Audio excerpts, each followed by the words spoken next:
Gustafson, professor of psychiatry at the University of Wisconsin Medical School, giving my 5th of 36 lectures weekly, Fridays, posted by mid-afternoon on YouTube.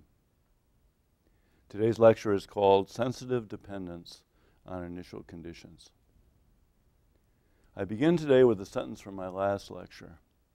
Quote, "The tendency to cling to known evil has disastrous results, while the tendency to turn elsewhere for help with one's needs has excellent results." Today, I hasten to qualify that sentence. The tendency to turn elsewhere for help with one's needs has excellent results if the child has some native constitutional strength to read whom to open up to, whom to close out.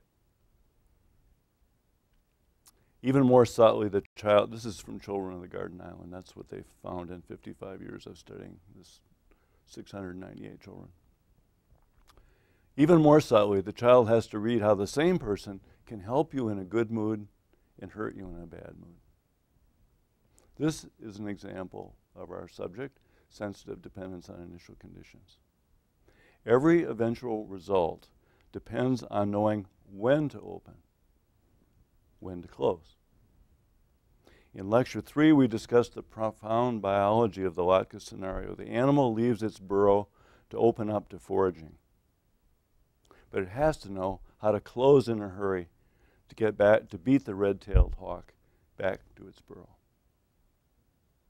Sensitive dependence on initial conditions is a concept from chaos theory that proves how a single bifurcation, now I open, now I close, played over 1,000,000 times, will have totally different destination depending on the first step.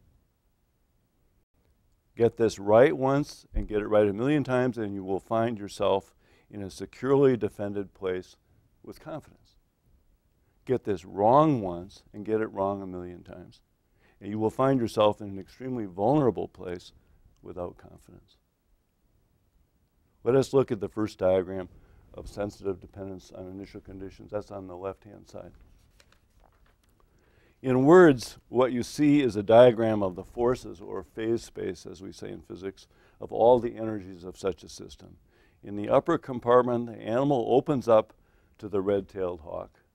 In other words, it gets exactly backwards what it should be doing, and closes to what actually could be trusted, and ends up 1,000,000 repetitions later, hanging out in the breeze with no confidence. That's that little animal there. I think you would not like to be that animal. In the lower compartment, the animal closes to the red-tailed hawk, opens to his secure burrow, and ends up 1,000,000 repetitions later in a very nice burrow, as you see, with much confidence that he or she can be protected from the red-tailed hawk. All right, we can come back here. Opening versus closing is probably the most important fractal structure in the biological world.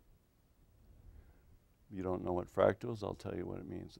It is fractal means that the same structure on different scales. For example here, no matter what the scale, the integrity of biological being depends on getting this one thing right, to open to what helps, to close to what harms you. It is true on the scale of an organelle membrane pumping sodium and potassium. And it is true on the single scale of a burrowing animal like this one you just saw. And it's true on the scale of 1,000,000 repetitions of opening versus closing in the lifetime of an animal. So whatever the scale of time or of space, it's the same structure. Now we get very practical about psychiatry. And that's good, because we're halfway through the time, huh? Thanks to Lori, I know what time it is.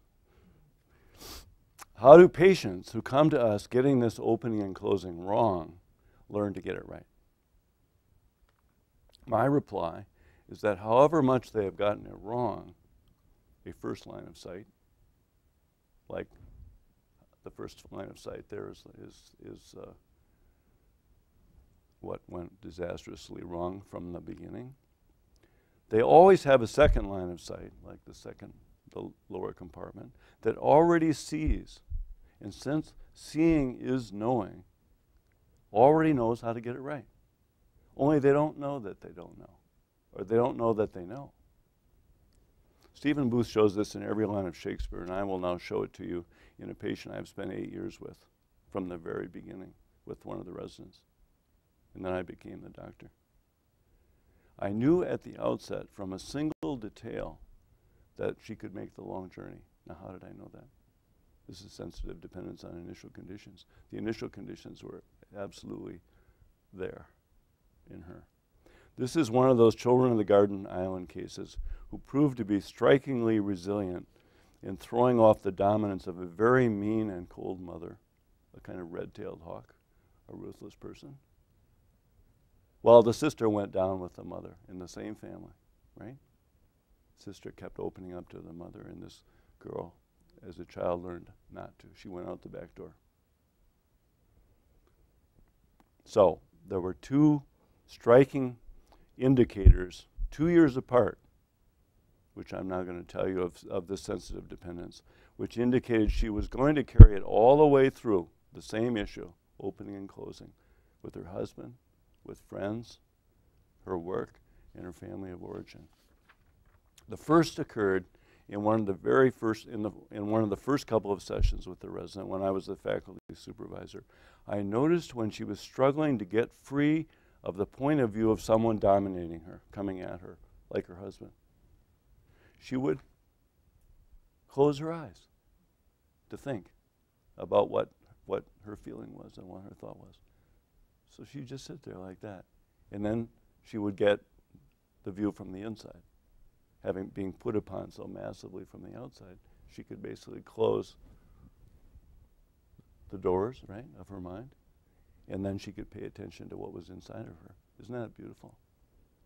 That's what we played on for the last 8 years, because the same thing over and over again. 2 years later, she gave me a dream, which is in my book, Very Brief Psychotherapy. This is called, in that book, it's called, you might want to rush out to the bookstore. So it's you have Very Brief Psychotherapy, 2005, the case of the sacrificed daughter. This second indicator of sensitive dependence, 2 years into the therapy, was a dream in which, now you can look at the diagram on the right, the patient's sitting where you see the green arrow, and what happens is she sees this marking on the hood where it's been cracked. You see that? I drew a blue circle around that. And someone had been murdered in the family car. Someone, by having her head smashed under the front hood. And then the cracks are from a head being smashed under the front hood. Is that graphic? So the cracks on the hood first looked like a figure 4 seen from the outside. In other words, if you look at it from the arrow, the outside point of view of the red arrow, it looks something like a 4, at least to her. And that to her meant that that was the age at which her mother was killing her figuratively at 4 years old. It also referred to the last 4 days with her husband, doing a version of the same thing. And having, basically, in a much milder form. I mean, basically telling her that her worries were not valid. Now, from the inside view with the green arrow, she said, I see my strength, my power is feared and challenged. She had reversed the outside view of others to the inside view so that she could take of herself. She could nullify the outside view and say, no, this is not about being for and getting victimized, right? It's beautiful, condensation. No, this is about a person who has a lot of strength. And this is what has happened to her. She's gone from being done in from the outside to being stronger and stronger, from her own perspective. Now it's time to stop. I spent another 6 years with her every other week after the resident graduated, usually centering each visit on another dream map of the forces like this. But the resilient transitional operator was already in force from the very beginning. As Stephen Booth might say regarding Shakespeare, I say about this, these details point to an incidental organization that vouches for a sort of organic truth and a sense of possessing and casually, effortlessly exercising an athleticism beyond what is imaginable in human beings. Thank you.